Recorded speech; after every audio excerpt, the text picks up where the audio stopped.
Sailing and naval combat have been featured in gaming science forever, but rarely do we get a game that completely disregards ground explorations and hard sailing as its main focus there, where Sid Meier spiders and coins and Charlie Watcher series way back in the day. But I guess losing yourself in the middle of the ocean is not exactly something that everyone can enjoy, so sailing never exactly became a gaming subgenre and other things despite. Sailing naval combat being featured in more games than ever now, those sailing serials were basically that in the water, and those who do like this kind of gaming go left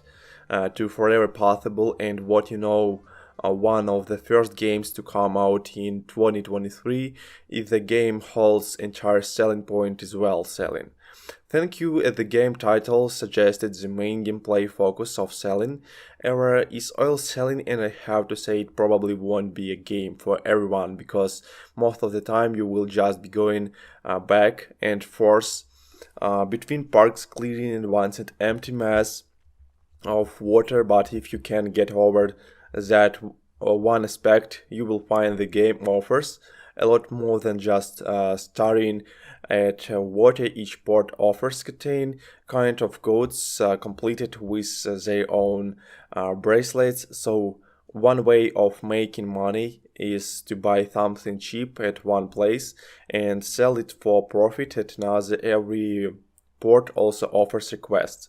that require you to sell them contain goods or go to contain places to put and some pirates or smuggler flags clearing this request will earn your money unless your contributions points towards the box. When your contributions points reach contain slots, you would get some bonuses from the part like unlocking these special goods permissions to open guilds and send ships to automatically hot goods from other parts for you, or even unlocking the ability to go online as petitions and contain parts of to discover even more new things and goods to sell. And here's where I think the game shines the most: the joy of discovery is that the game offers discovering new ports, and its offering of goods is a given, but also at any point in your journey you could come into new potential crew mice, meet new NPCs, or come across events. All items just lying around in the market that could give you clothes to discover some kind of spirit treasure or known work wonders, and selling around making hats or tales of the clothes you are given to discover new things is just incredibly fun. It helps that the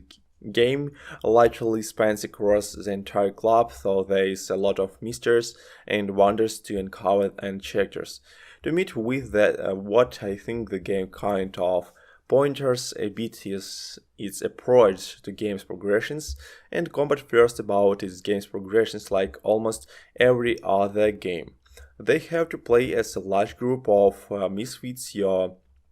parties stars are weak and small, but in another games your party's movement speed is pretty constant throughout the game, and what your party can do to do interact with the world is steadily unlocked as you progress. So the main story in this game, so your movement and what you can do with the world, try to your ship's equipment, and as a group might assign it and deck,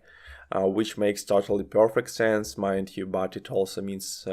what you first starting out you move at a crawling snail pace and are very gated away from a lot of the game's content, and as a result after the game's attractions you probably will have to waste a lot of time going back and forth between bars to grind and needed money and manpower to upgrade your fleet. And considering the speed of your ship at the beginning of the game, this is not a very pleasant experience, and maybe it was just because of the character I choose to play as, whose starting point is at around Saudi Arabia, but I just could not find any new cruise mix in the area-based two-story retailed chapters, allowing me to not enjoy the past too short as much as only when I reached Europe, which had lots of potential group mates with very different and colorful backgrounds. That my journey became a much smoother sailing. I understand that Europe was the place that they had the age of explorations and many history-changing events and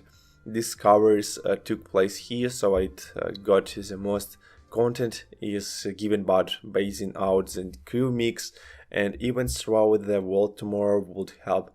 make the game much more enjoyable, in my opinion. And then there is the combat which got hit hard with the games, not so stellar progressions as mentioned early. Your swift movement is tied to equipment and group match is signed